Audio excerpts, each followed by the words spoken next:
Hace algunos años, un grupo de arqueólogos encontraron en una sepultura de un rey llamado Tet, encontraron unas semillas. Aparentemente esas semillas ya llevaban miles de años y ya estaban casi en polvo, pero para verificar si estaban vivas o estaban muertas, vinieron y las sembraron. Y como sorpresa, como milagro, esas semillas germinaron y de ahí surgieron lo que es las plantas de papiros. A pesar de que había pasado el tiempo. Y hoy en día estas plantas de papiros se exhiben en un museo allá por Egipto, y ese lugar está lleno de esas plantas de papiro. Fue como un milagro. Pero quiero decirle de que aunque haya sido un milagro aparentemente de la naturaleza o como haya sido, hay un milagro mucho más especial, mucho más poderoso. Y es de que todos los que han muerto en Cristo, y esto empezando desde después de Adán, que vino Caín, Abel, ¿se recuerdan que murió Abel? Bueno, aunque haya pasado miles de años, un día también ellos van a resucitar para vida eterna.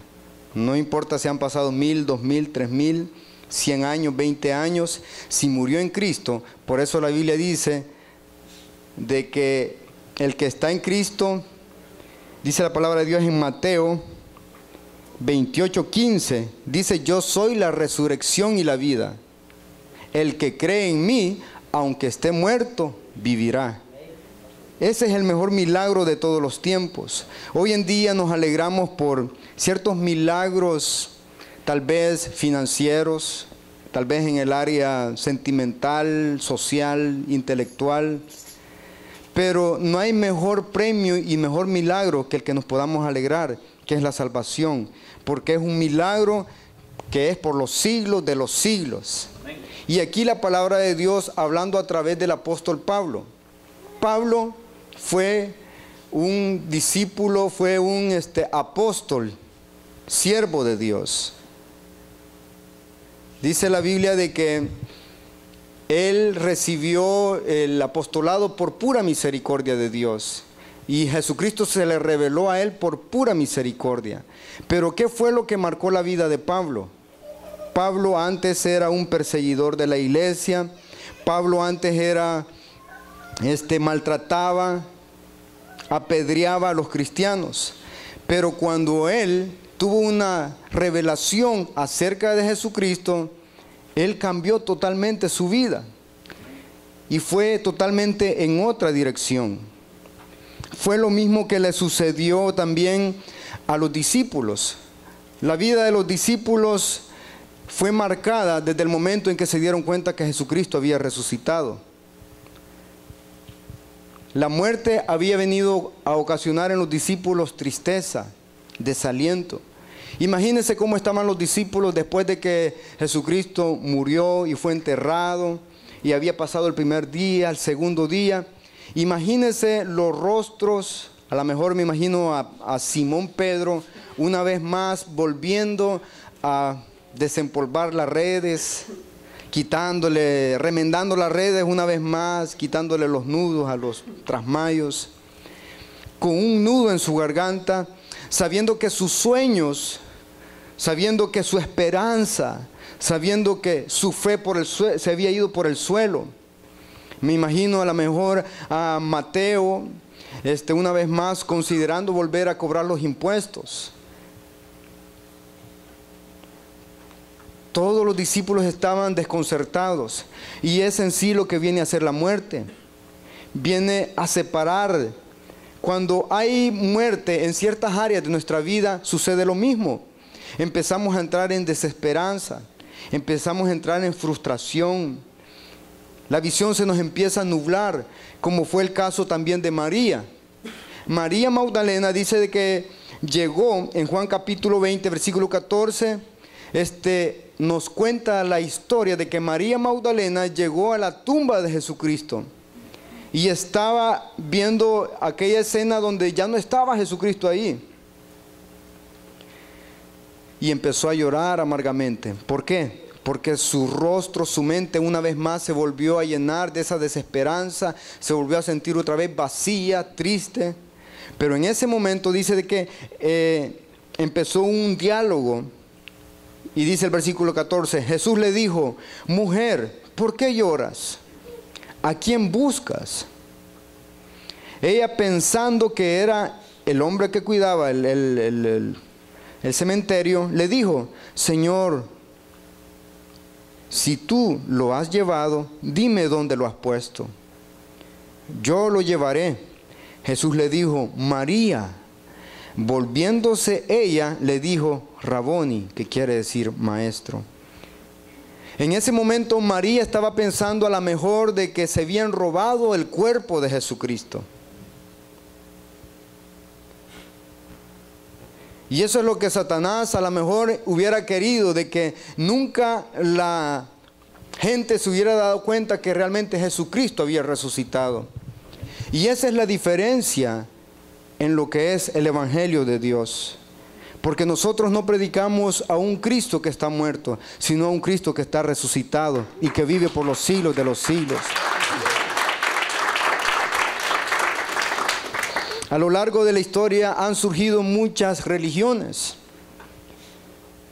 Hay una que se llama Creciendo en Gracia, que apenas nació en 1986 por un hombre llamado de apellido Miranda, José Luis Miranda, Creciendo en Gracia. En tan poco tiempo como en 15 o 20 años, él tiene una feligresía, una membresía como de 2 millones de personas. Pero realmente, él ya murió el año pasado. Y ya pasó a la historia. No hay un fundamento sólido. También tenemos, por ejemplo, hay una religión que tiene a Mahoma como la piedra principal, el fundamento de ellos, pero Mahoma murió y jamás resucitó. También tenemos a Hare Krishnas, al Buda, y cuántos otros más han surgido a lo largo de la historia, pero ninguno de ellos ha podido vencer la muerte. Solo Jesucristo vino a vencer la muerte. Y por eso dice la Biblia que le dio un nombre que es sobre todo nombre.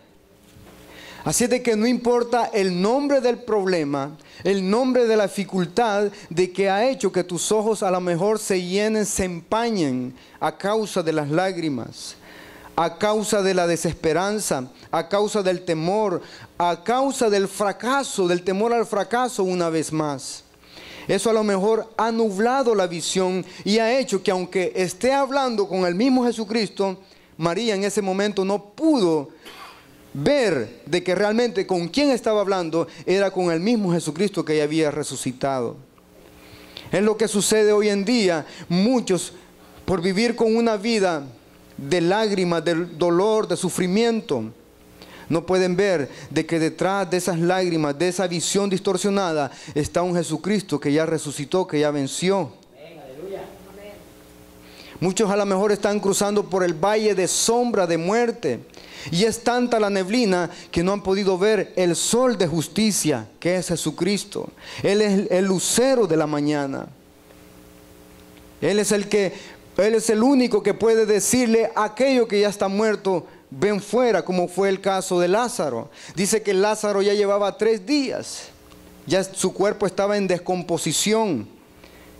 Pero ahí llegó Jesucristo y empezó a llorar con Marta, empezó a abrazarla, empezó a consolarla. Porque Dios es un Dios que llora con los que lloran, que sufre con los que sufren. Pero después de todo eso le dijo, Lázaro, a ti te digo, ven fuera. Y le dijo a Marta, te he dicho que si creyeres, verás la gloria de Dios. Porque Jesucristo es la resurrección en todas esas áreas que pueden estar así como Lázaro. ¿Cuántas áreas hay que pueden haber o problemas que a lo mejor su mente humana ya está diciendo, llegaste tarde, Jesucristo? Si tan solo hubiera venido un poco tiempo, a lo mejor mi hermano no hubiera muerto. Señor, ya el cuerpo ya muerde, ya huele mal, ya hiede. ¿Cuántas áreas a lo mejor en tu vida están donde puedes decirle a Jesucristo, no, Señor, esta área ya, solo lo único que queda es una resignación ya solemne, unas lágrimas ya sin esperanza, a causa de la muerte. La muerte entró por causa de Adán. Cuando Adán y Eva pecaron, en Génesis capítulo 2 dice la Biblia de que Dios, Jehová, Elohim, le dijo a Adán y a Eva, le dijo, el día que coman de este árbol, ciertamente van a morir. Pueden comer de toda esta variedad de frutos que hay.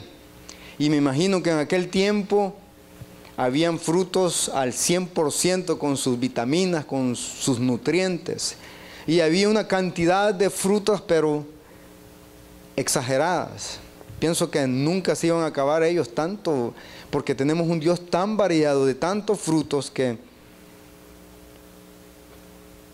habían en el huerto del Edén. Mas sin embargo, llegó la serpiente y engañó a la mujer. Y dice de que comieron del fruto. Habiendo tanta variedad en el Señor, comieron del fruto. Y desde ahí dice que entró el pecado y por lo tanto la palabra de Dios dice, porque la paga del pecado es muerte. Por eso la Biblia dice, está establecido para los hombres que mueran una sola vez y después de esto el juicio. Por causa del pecado entró la muerte. Entonces había que pagar un precio para una vez más volver a recobrar aquel Edén que un día perdieron nuestros padres, como lo fue los padres de la raza humana, como lo fue Adán y Eva. Entonces Jesucristo vino a deshacer las obras del pecado. Cuando Jesucristo, el Hijo de Dios, que viene siendo Dios hecho hombre, Emmanuel, Dios con nosotros, Dios encarnado, en 1 Timoteo 3:16 dice, este es el misterio de la piedad. Dios fue revelado en carne. Entonces, cuando Jesucristo vino y nació del vientre de la Virgen María, que fue concebido por el Espíritu Santo, si hubiera sido concebido por José, entonces siempre hubiera traído la simiente de Adán, una simiente de pecado. Pero como fue concebido por el Espíritu Santo, traía una simiente pura, sin pecado, sin mancha, para que Él fuera el Cordero que pagara por nuestros pecados. En aquel tiempo, en el tiempo de Moisés, la manera de acercarse a Dios era a través de un cordero o a través de unos palomitos. Tenía que haber muerte, remisión de sangre, porque la paga del pecado es muerte. Entonces, la única manera de pagar el pecado es por medio de la muerte y de sangre. Pero ese cordero tenía que ser el mejor. Tenía que ser no el cordero que le faltara un ojo, no el cordero que le faltara un piecito, no el cordero que estuviera todo defectuoso. Cuando en aquel tiempo se acercaban y decían, una vez al año, este es el cordero que yo vengo a presentar para que perdone todos mis pecados. Y presentaban un cordero todo defectuoso, Dios no recibía la ofrenda, Dios no recibía el sacrificio. Por eso el cordero debía de ser perfecto. Entonces Jesucristo vino a ser, hoy en día, de hace 2000 años atrás, vino a ser ese cordero perfecto, inmolado por nuestros pecados. Por eso dice la palabra, el castigo de nuestros pecados fue sobre Él. Él llevó el pecado de todo el mundo. Y Él viene siendo nuestro Cordero hoy en día. Entonces, cuando nosotros aceptamos a Jesucristo, estamos aceptando el único medio que Dios ha dejado para acercarnos a Él. Es por eso que hay un gran rechazo al nombre de Jesucristo. En España no se puede ni mencionar el nombre de Jesucristo. Hoy en día en Estados Unidos también hay lugares donde se están quitando los mandamientos, donde ya no pueden mencionar la palabra Jesucristo. Pueden mencionar la palabra Dios, que no hay problema, pero si menciona el nombre de Jesucristo hay problema. ¿Por qué? Porque Jesucristo dijo: yo soy el camino, yo soy la verdad, yo soy la vida. Nadie viene al Padre si no es por mí.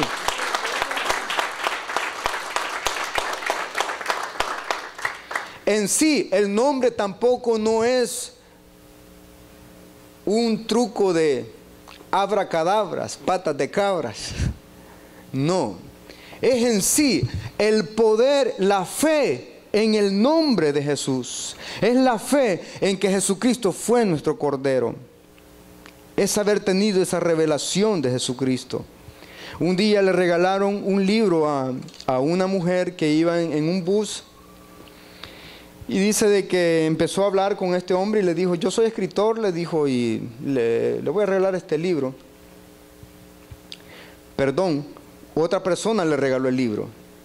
Entonces, años después dice de que conoció al escritor del libro, pero no sabía que era escritor, y se empezaron a hacer novios y llegaron al punto de contraer matrimonio. Ya cuando estaban, ya se conocían un poco más, él le dijo que él era escritor de libros.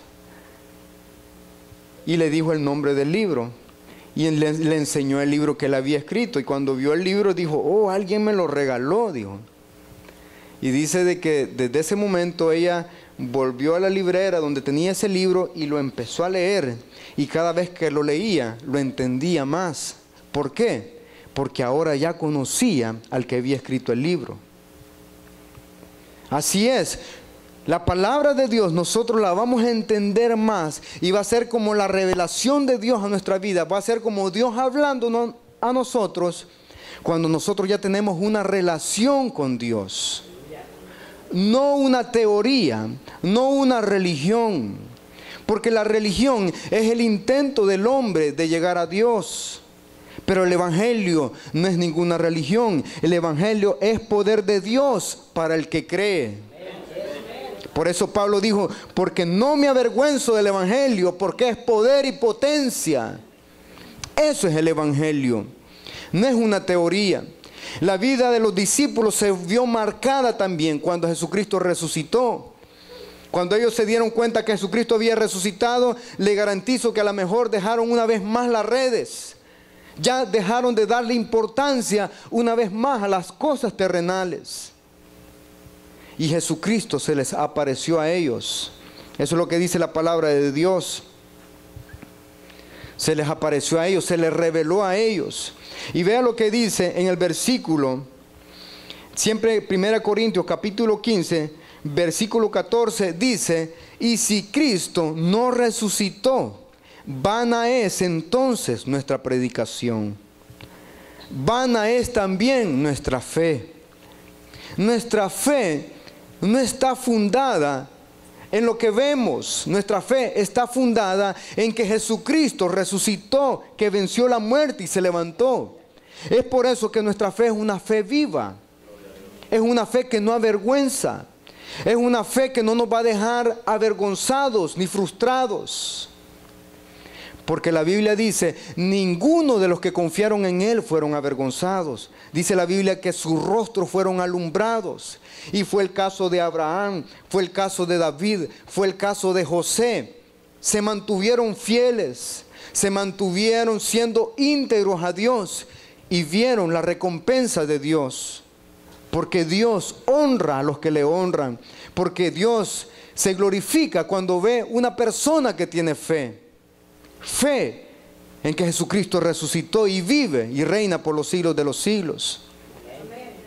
Lo que Dios espera de nuestras vidas es fe. Es por eso que la mujer que tenía el flujo de sangre dice que empezó a correr y empezó a hacer un esfuerzo doble, triple.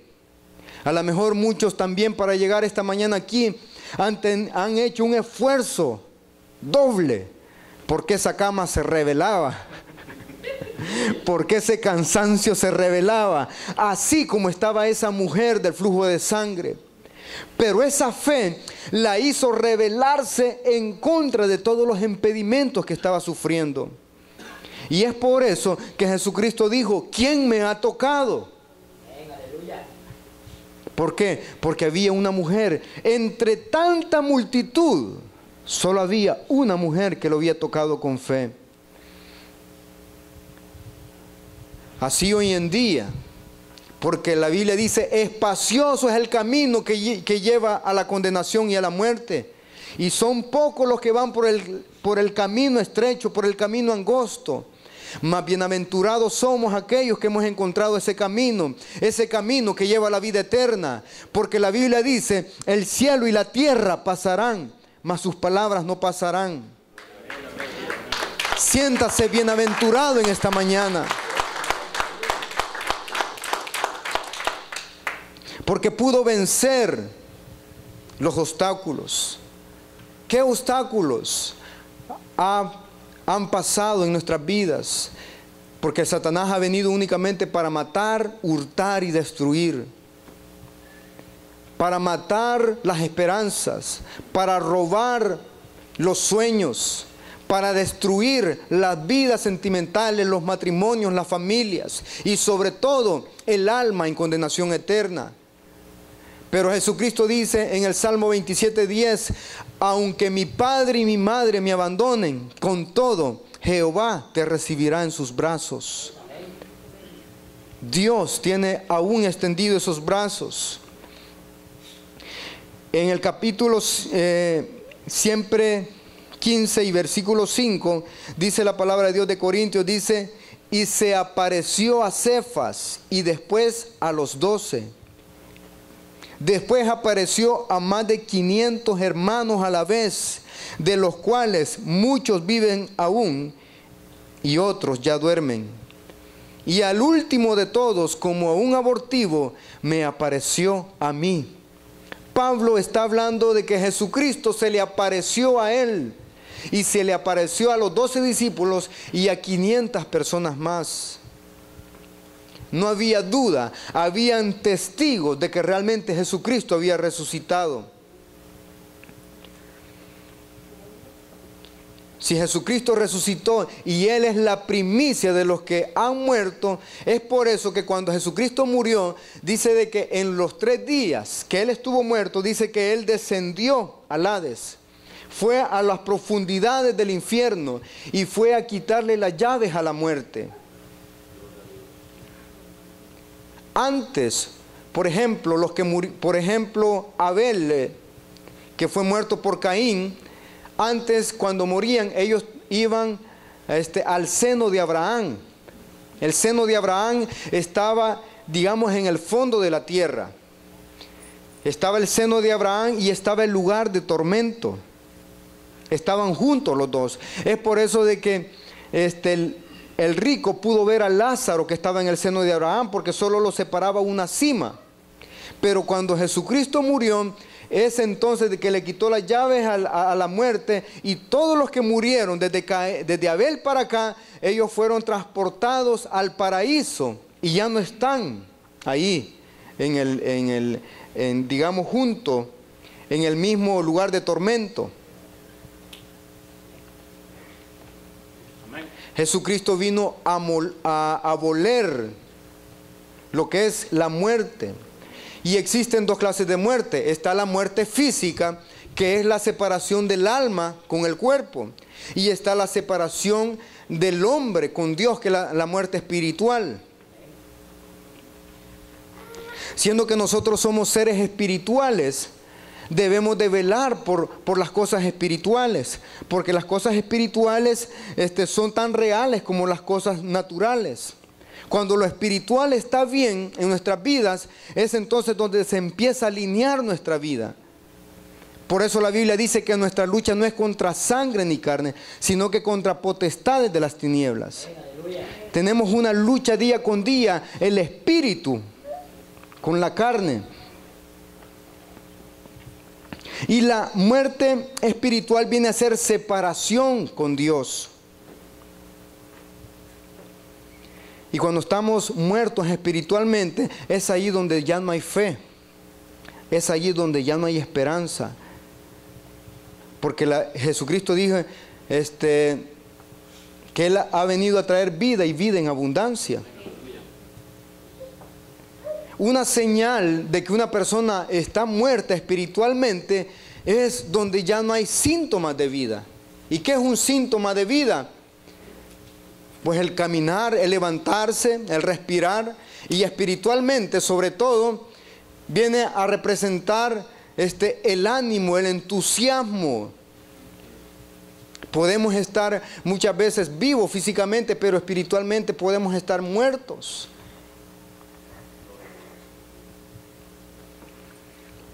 ¿Por qué? Porque el hombre no produce. Por eso la Biblia dice, por cuanto todos estaban destituidos. Eso quiere decir, estaban muertos, separados totalmente de la gloria de Dios. Y básicamente el Evangelio y todo el mensaje de la palabra de Dios se viene a resumir en salvación. Porque Satanás vino a robar y destruir. Y hoy en día se ha robado lo que es el primer amor. Se ha robado lo que es la integridad. Se ha robado lo que es la fe. Se ha robado lo que es la esperanza. ¿Por qué? Porque Satanás sabe que le queda poco tiempo. Y aquellas 5 vírgenes, ¿qué fue lo que le pasó? De que se les había acabado el aceite. Ya no había vida en ellos. Ya una lámpara sin aceite es como un carro sin aceite. Empieza a fundirse.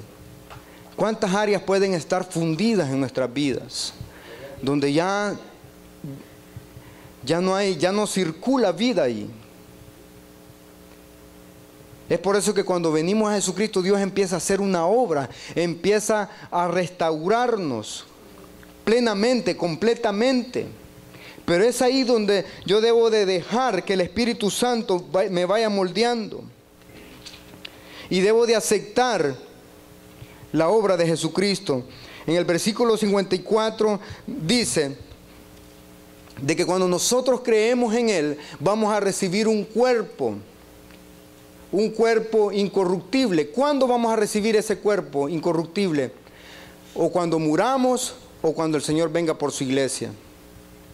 Como cristianos nosotros esperamos lo que es el arrebatamiento de la iglesia. El arrebatamiento de la iglesia precede lo que es los 7 años de la gran tribulación. Y si no llega el arrebatamiento de la iglesia, puede suceder que la muerte nos sorprenda.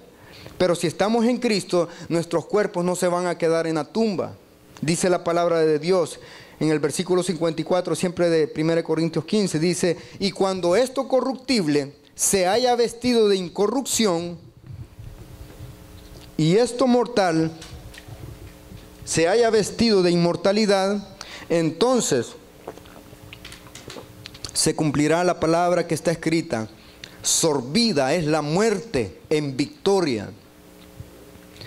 Versículo 55, ¿dónde está, oh muerte, tu aguijón? ¿Dónde, oh sepulcro, tu victoria? Ya que el aguijón de la muerte es el pecado, y el poder del pecado, la ley. Mas gracias sean dadas a Dios, que nos da la victoria por medio de nuestro Señor Jesucristo.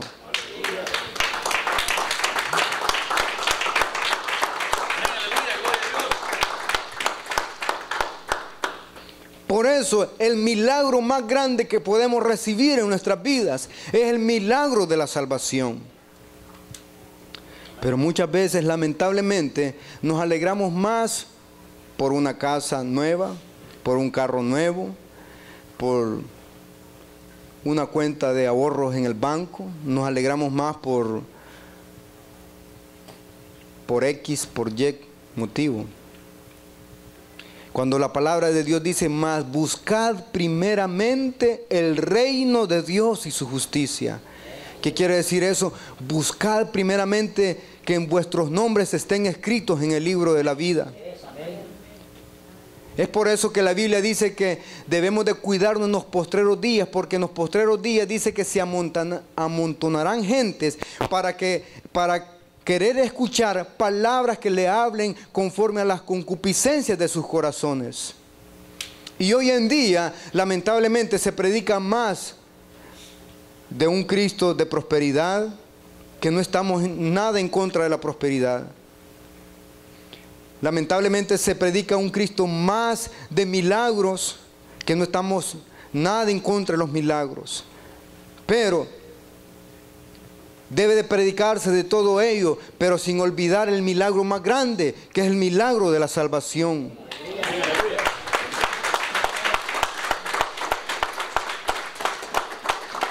Por eso, cuando Jesucristo estaba en la cruz del Calvario, Él como llevó el pecado de todos nosotros. Y la salvación tiene que ver con eso. La salvación tiene que ver con la fe en Jesucristo. Y en la fe en Jesucristo nosotros somos justificados. Somos santificados. Y vamos siendo renovados en Él. Cuando yo creo en Jesucristo, por la fe, soy justificado. Eso quiere decir que no hay ningún abogado, no hay ningún acusador que pueda venir a decirme: mira, aquel ladrón, ese debe estar en el infierno, ese no se merece ir al cielo.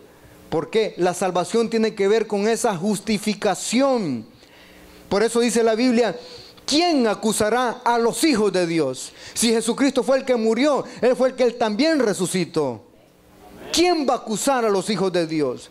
Cuando nosotros aceptamos a Jesucristo, aceptamos la santificación. ¿Y qué quiere decir eso? De que por medio de la fe, ahora Jesucristo me ve a mí 0 millas. Nuevecito de paquete. Como si nunca hubiera pecado. Con una piel tersa como la de un bebé, que nunca ha fallado. ¿Y cómo es posible? Puede decir la incredulidad. Es por eso que aquel ladrón en la cruz fue salvo. Porque tuvo fe en el Hijo de Dios. Y ahí recibió esa justificación, esa santificación. Cuando nosotros aceptamos a Jesucristo, sucede lo mismo.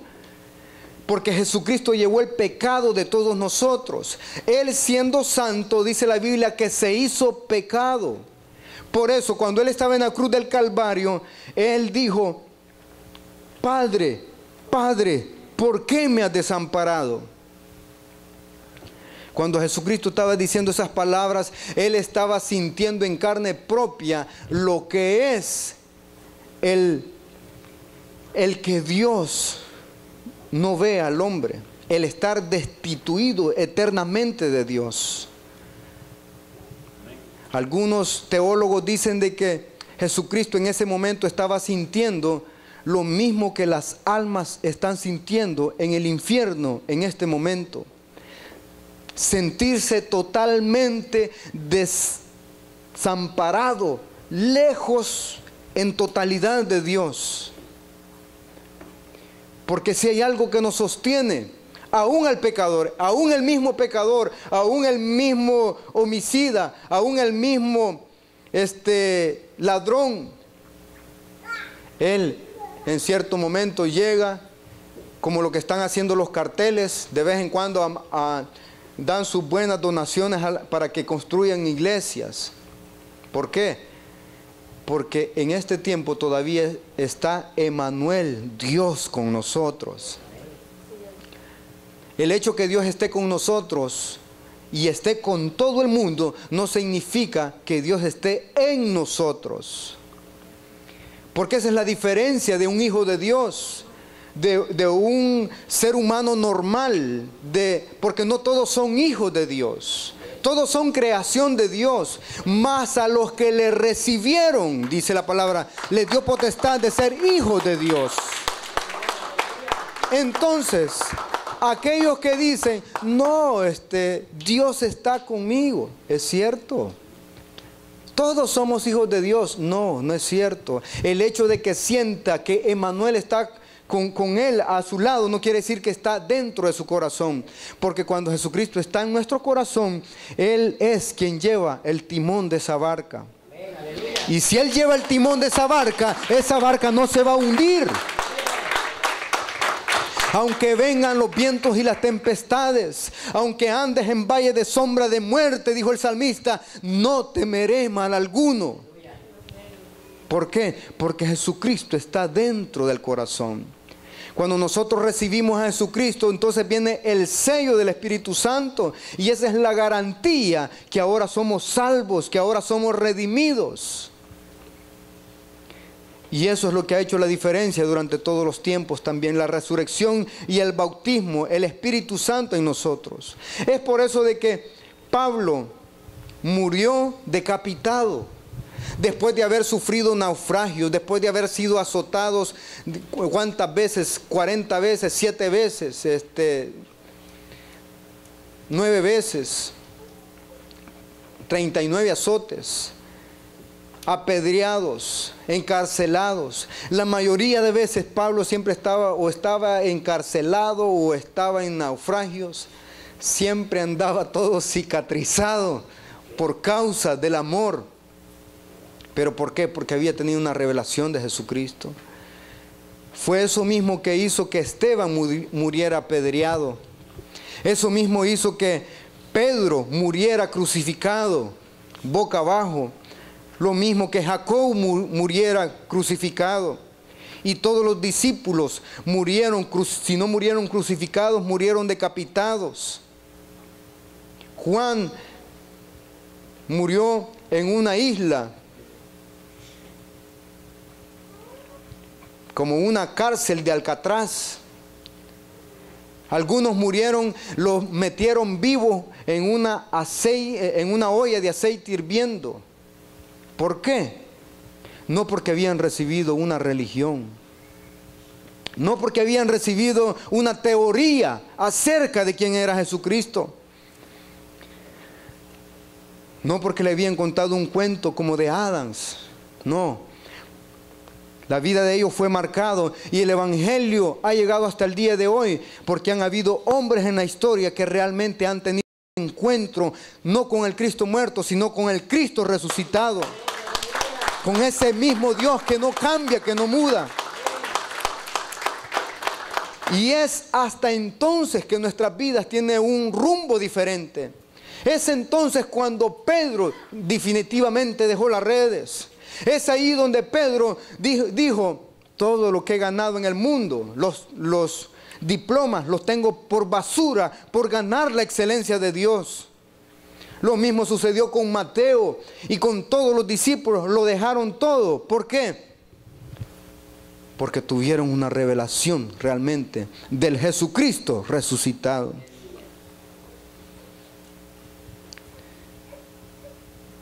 Por eso Pablo también dijo, si Cristo no resucitó, entonces comamos y bebamos y démosle rienda suelta a la carne, que mañana moriremos y no pasa nada. Y hasta allí llegó. Por eso, ¿cuál es el consejo en esta hora? Vea el versículo 58. Así que, hermanos míos, sabiendo todo esto, dice, estad firmes y constantes. Eso le pide el Señor en esta hora, que nos mantengamos firmes en la verdad, sin fluctuar, que nos mantengamos persistentes. Eso quiere decir mantener un carácter del Hijo de Dios.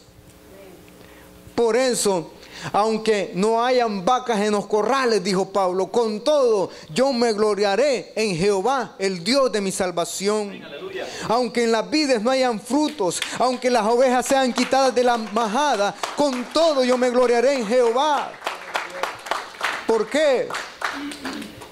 Porque es ahí donde estamos firmes en Dios. Es ahí donde no va a venir cualquier viento de doctrina a querernos mover de la verdad donde estamos. Es ahí donde vamos a sobrepasar esos momentos difíciles que pasa nuestra alma. Esos momentos donde somos perseguidos. ¿En cuántas áreas de nuestras vidas? Es ahí donde nos vamos a mantener firmes y vamos a tener el carácter.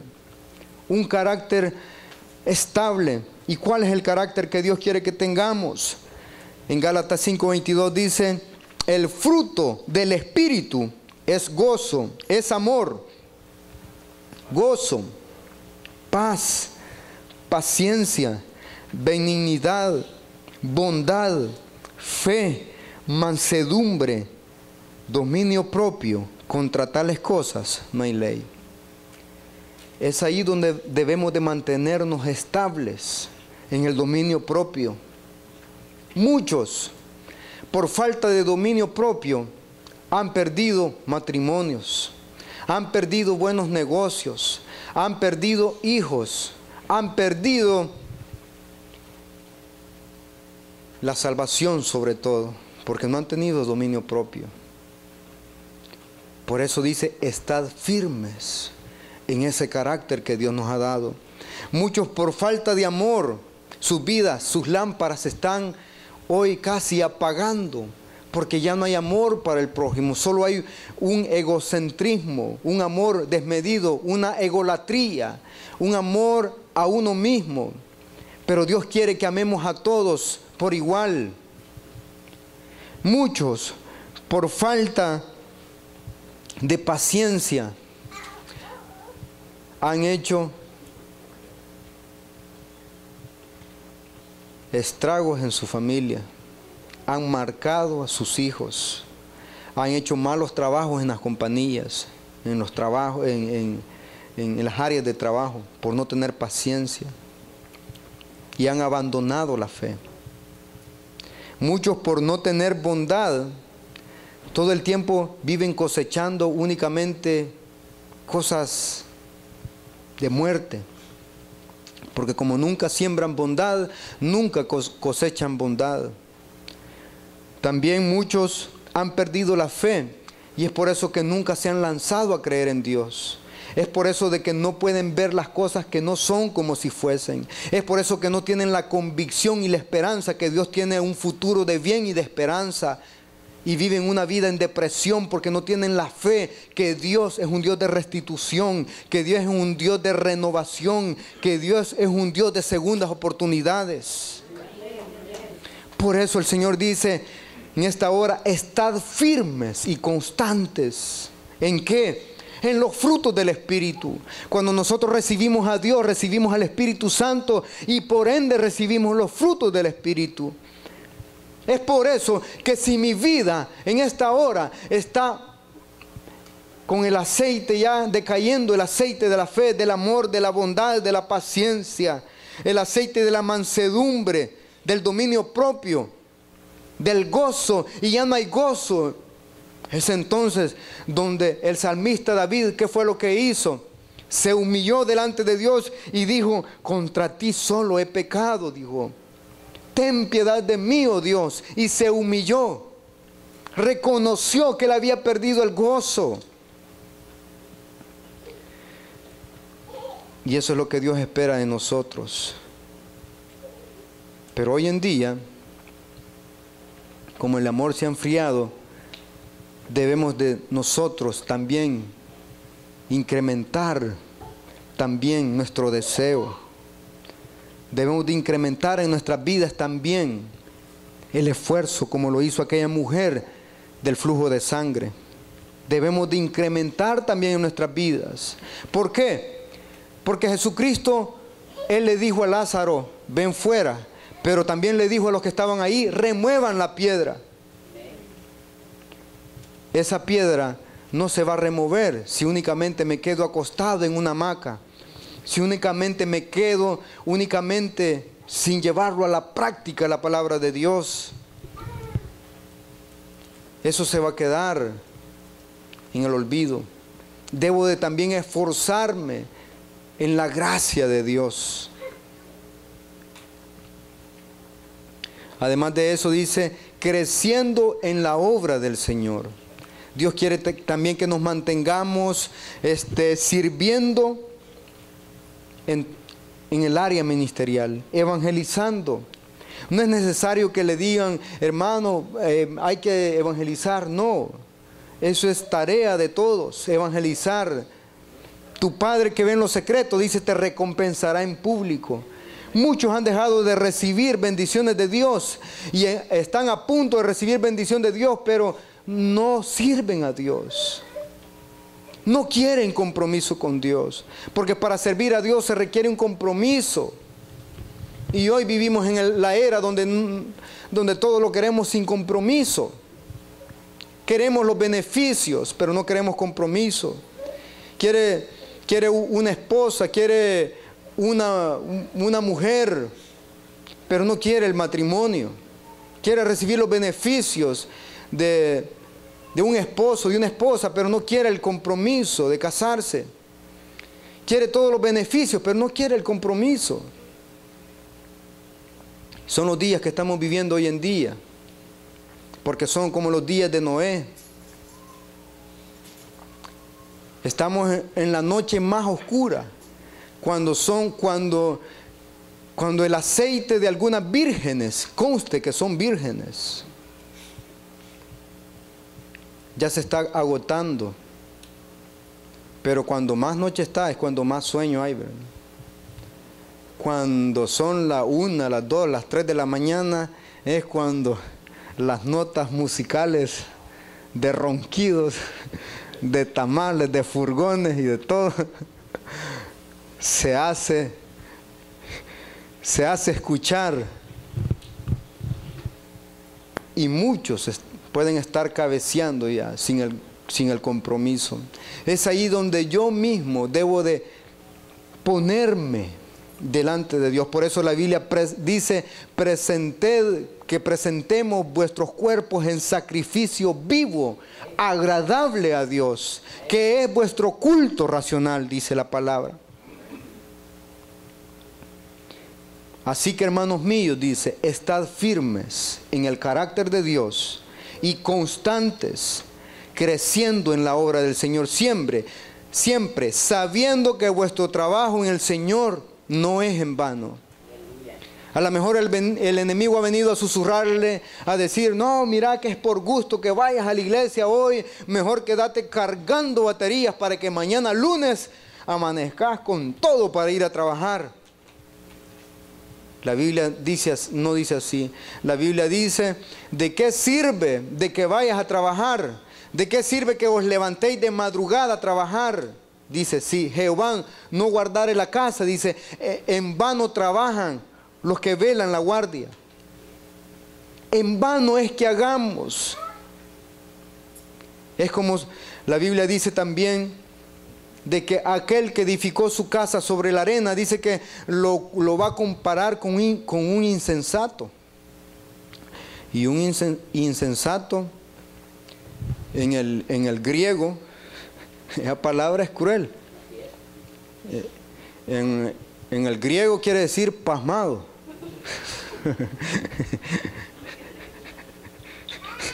Al buen griego, tonto. Así quiere decir. Dice: aquel que edificó su casa sobre la arena, dice, lo compararé con un hombre insensato que edificó sobre la arena. ¿Por qué? Vinieron las tempestades, vinieron los huracanes. ¿Y qué pasó? Bien bonita había edificado su casa. Lo único que no tenía buen fundamento. ¿Y qué fue eso? Su ruina fue grande y fue vergüenza para todos. Así nuestras vidas, si no edificamos en el fundamento, la piedra angular del edificio, que es la iglesia, que es Jesucristo, en ese Cristo resucitado, entonces vamos a edificar sobre arena. Porque no hay un nombre bajo el cielo en cual podamos ser salvos, únicamente en el nombre de Jesucristo. Así es de que el Señor quiere que seamos sabios y que nuestras vidas las edifiquemos, sabiendo que nuestro trabajo no es en vano. Dios un día le recompensará y le dirá: bien, buen siervo, en lo poco me fuiste fiel, sobre mucho te pondré. Y es ahí donde el Señor va a recompensar a cada uno. Dice: si un vaso de agua diste a uno de mis pequeñitos, de cierto te digo que ya va a tener su recompensa allá en el cielo. porque vuestro trabajo en el Señor no es en vano. ¿Qué está haciendo usted en la obra del Señor? ¿Qué va a escuchar en aquel día? ¿Va a escuchar decir, bien buen siervo? Veo que has sido bien esforzado, valeroso, has testificado de mí, no te has avergonzado del Evangelio.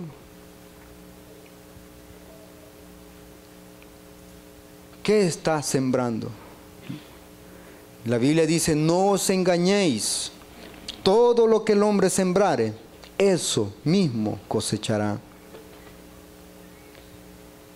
¿Qué estás sembrando hoy en esta tierra? Porque la Biblia dice, está establecido para los hombres que mueran una vez y después de esto el juicio. Jesucristo resucitó, pero para que seamos esa iglesia viva, esa iglesia que Él compró, no a un precio cualquiera. Él no fue 5 centavos lo que pagó por cada uno de nosotros. Él no dijo, no hombre, esta chancleta vieja, esta voy a dar para salvar al fulano de tal ahí. No hombre, así como me sirve fulano de tal, mejor es más. ¿Qué es lo que puedo dar para morir por aquel, por aquella? Dios no escatimó nada. Él no dijo, no hombre, para morir por fulano de tal, no hombre, con un brazo que dé para que nomás me lo tatúen nomás, que me le hagan un tatuaje nomás ahí. No, Él lo dio todo por una iglesia, por usted y como yo. Una iglesia esforzada y valerosa. Una iglesia que no se acobarda ante las tempestades, ante los vientos. Una iglesia que lo es así como lo fue Esteban, como lo fue Pablo, como lo fueron los discípulos de Dios. Por eso la Biblia dice, comprado fuisteis con sangre, no os hagáis esclavos de los hombres.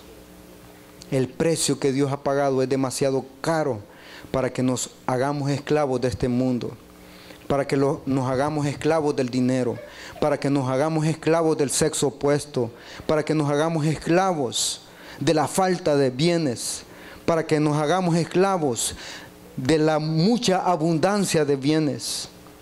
El precio que se pagó por nosotros es demasiado grande para vivir una vida miserable. Debemos de vivir una vida a la altura de un hijo de Dios.